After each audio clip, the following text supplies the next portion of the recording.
Bismillah, alhamdulillah, assalatu wassalamu ala rasulillah. A'udhu billahi minash shaitanir rajeem, bismillahir rahmanir rahim. Innal lazina yunadunaka min wara'il hujurati aksaruhum la ya'qilun. Sadaqallahu al-azim. Assalamu alaikum wa rahmatullahi wa barakatuh. Welcome back to the Surah Al-Hujurat series. Today, inshallah, we're going to discuss verse 4, 5, 6, 7, and 8 of Surah Al-Hujurat, inshallah ta'ala.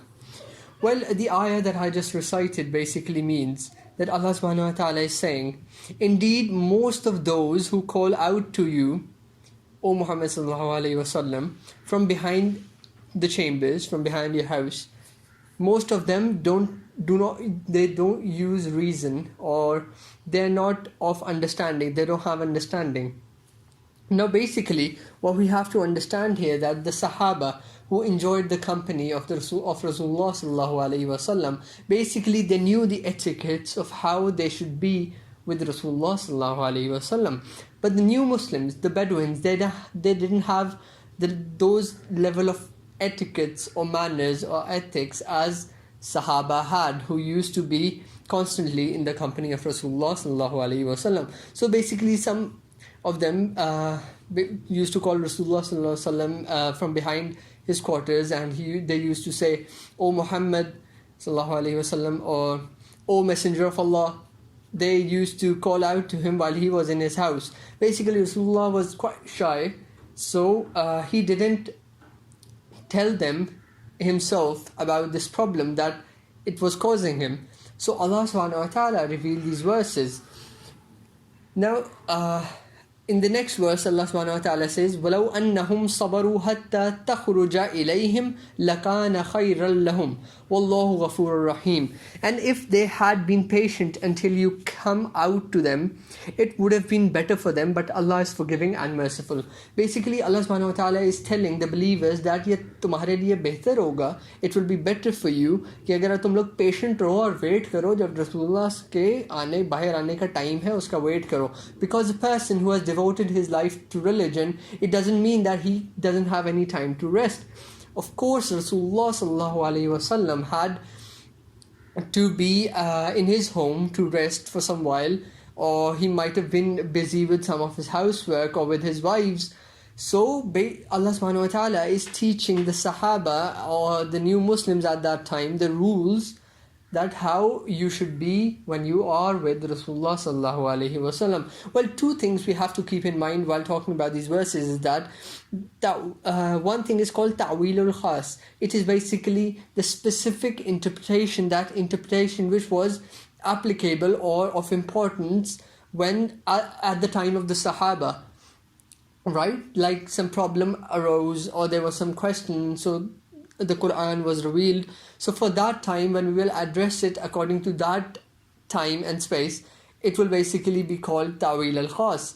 But if we explain it or with regards to its importance nowadays, it will be called Ta'wilul Am, a general interpretation. Well, this verse, the verse in which Allah subhanahu wa ta'ala is saying, إِنَّ الَّذِينَ يُنَادُونَكَ مِنْ وَرَاءِ الْحُجُرَاتِ أَكْثَرُهُمْ لَا يَعْقِلُونَ. It was revealed for Al-Aqra bin Habis al-Tamimi radiyallahu anhu, and it is recorded by Musnad Ahmad, and its isnad is sahih. So what basically he did, he said, O Muhammad, he called Rasulullah sallallahu alaihi wasallam like that, and in another narration he said, O Messenger of Allah, while he was in his house. So Prophet sallallahu alaihi wasallam did not respond to him. So basically it was telling Allah subhanahu wa ta'ala telling us that how we should be how the Sahaba should be when they visit Rasulullah sallallahu alaihi wasallam. And Allah subhanahu wa ta'ala is according to the Ta'wilul Am is telling us the rules how we should be when we visit people. There are a lot of ahkam, there are a lot of etiquettes and adab when we visit people, like knocking 3 times, not peeking inside someone's house, saying salam and greeting them and then asking for permission, not saying it's me rather than properly introducing oneself when you knock on someone's door and someone from the inside asks that who is it, right? So basically Allah subhanahu wa ta'ala is teaching us adab if we see it in terms of ta'bilul am, and Allah subhanahu wa ta'ala was teaching the Sahaba and the new Muslims and the Bedouins of that time the adab, the etiquettes of calling Rasulullah sallallahu alaihi wasallam, if we talk about it in the perspective of ta'wil al-khas. Let's come to verse 6, sorry. يا أيها الذين آمنوا إن جاءكم فاسق بنبأ فتبينوا أن تصيبوا قوما بجهالة فتصبحوا على ما فعلتم نادمين. O believers, if an evildoer brings you any news, verify it, so you do not harm people unknowingly, becoming regretful for what you have done. Now let's talk about why it was revealed, then we'll talk about its importance in terms of today's world. Well, basically there was a person, and I won't tell you the name as there is a lot of discussion on its isnad. So basically what happened is that Rasulullah sallallahu alaihi wasallam asked that person to go and take zakat from Bani Mustalik. While he was going there, he got scared because of some reason, and he just came back and lied to Rasulullah sallallahu alaihi wasallam that I went to them, they didn't want to give me zakat, they also threatened to kill me. So this made Rasulullah sallallahu alaihi wasallam angry, and what he did, he basically dispatched an army for those people as a message was threatening, or he was planning to do it. In the meantime, Harith bin Zarar, who was basically the father of Juwayriya radiallahu anha, who was the mother of the believers, the wife of Rasulullah sallallahu alaihi wasallam, came to Rasulullah and he told him that we were waiting for the person to come and collect zakat for us. So Rasulullah sallallahu alaihi wasallam, or the army of Rasulullah sallallahu alaihi wasallam, told him that the person that we sent came to us and he told us that you were not willing to give zakat and you threatened him basically. So the Harith radiallahu anhu said that by Allah subhanahu wa ta'ala, he swore by Allah subhanahu wa ta'ala that no one came to us. So basically Allah subhanahu wa ta'ala is here, Allah subhanahu wa ta'ala is teaching us the adab, the etiquette of what we should do when we hear a news.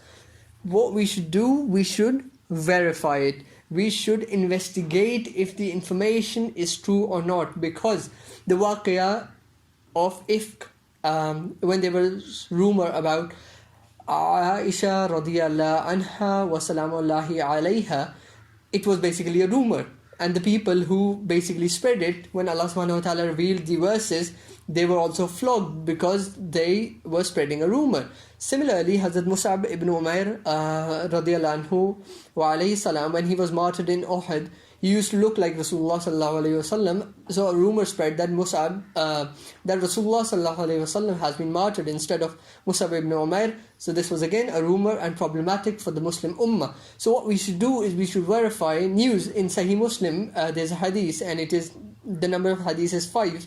Rasulullah said, it is enough lie for a man to narrate everything he hears, and what is implied in this hadith, it is that without verification. यहाँ से सुना फलां का बेटा ऐसे करता है, फलां की बेटी ऐसे करती है, आगे फैला दी without verification. Allah subhanahu wa ta'ala tells us that what we should do, we should verify news. Similarly, muhaddithin, when they took a hadith, they verified if the person was truthful or he's a liar, and they rejected a hadith on the basis of a person being a fasiq or a liar, right? Now let's come to verse 7.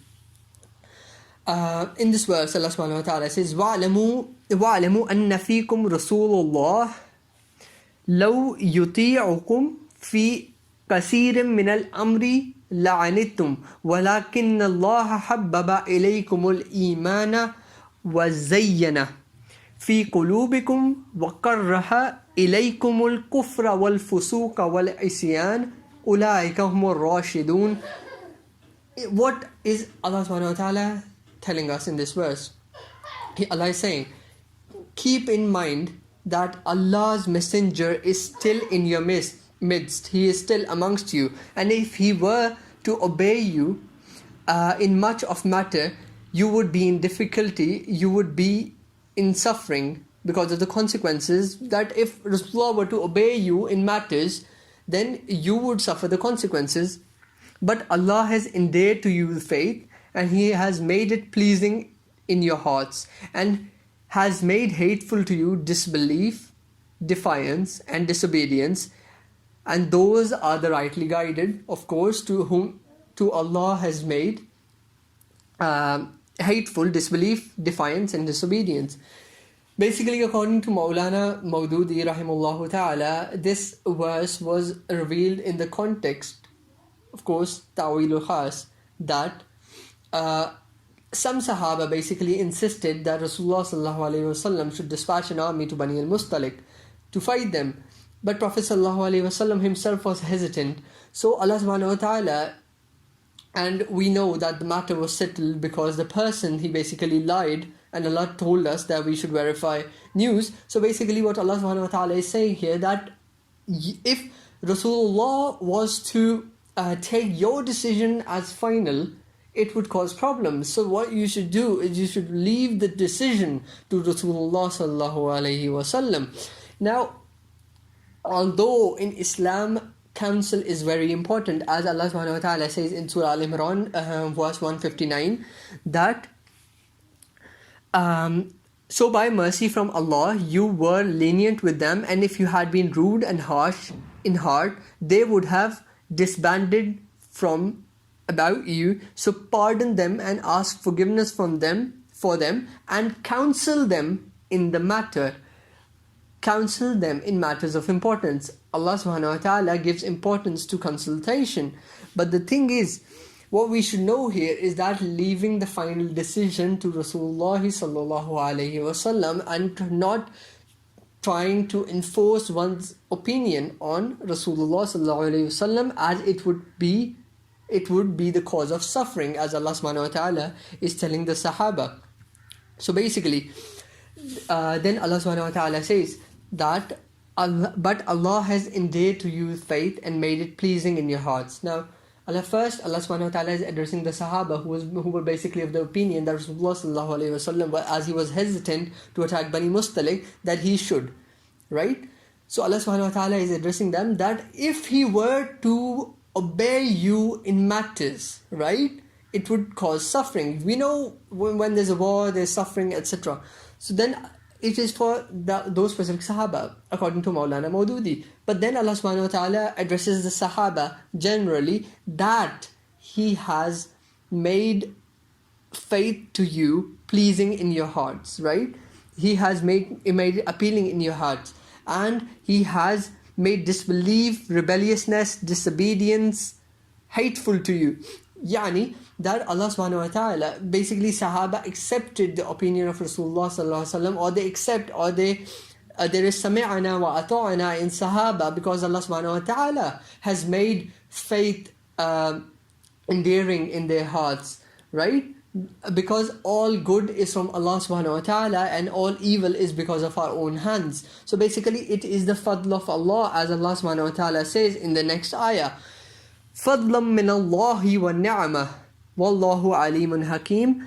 It is the bounty from Allah and favor, and Allah is knowing and wise. So basically Allah subhanahu wa ta'ala, in the previous ayah, Allah subhanahu wa ta'ala is saying to the Sahaba that because disobedience and disbelief and disobedience and defiance is basically made hateful to you, you basically are the rightly guided, because you have the adat, or you have the thing called, which is sami'ana wa ata'na, that you listen to the Rasul sallallahu alayhi wasallam and you obey him in matters. Although, so basically what we are taught here is that consultation is important, right? But the final decision was upon Rasulullah sallallahu alayhi wasallam, and should be upon Rasulullah sallallahu alayhi wasallam. And in Surah Al-Ahzab verse 6, Allah subhanahu wa ta'ala says the Prophet is more worthy or closer to the believers than themselves. So the opinion of Rasulullah sallallahu alaihi wasallam and his decision should be of priority to each and everyone in this ummah, and our opinions only will matter when if we talk about Sahaba, then their opinions would be for consultation, not as final verdict, and our opinions would only matter if we are in explaining something, or we don't find something in the Sunnah or the Quran, as I talked about in the first ayah of Surah Al-Hujurat, basically what Allah subhanahu wa ta'ala is telling us, He is teaching us that what the attitude of a believer should be towards the ahkam, towards the verdict of Rasulullah, how they should be in the presence of Rasulullah sallallahu alaihi wasallam. Basically, in these ayat till verse 8, the topic of being with Rasulullah and dealing with Allah subhanahu wa ta'ala's commandments and Rasulullah sallallahu alaihi wasallam ends, and in the next verses we'll continue and we'll see what Allah subhanahu wa ta'ala is addressing. Jazakallahu khair wa akhir dawana alhamdulillahi rabbil alameen.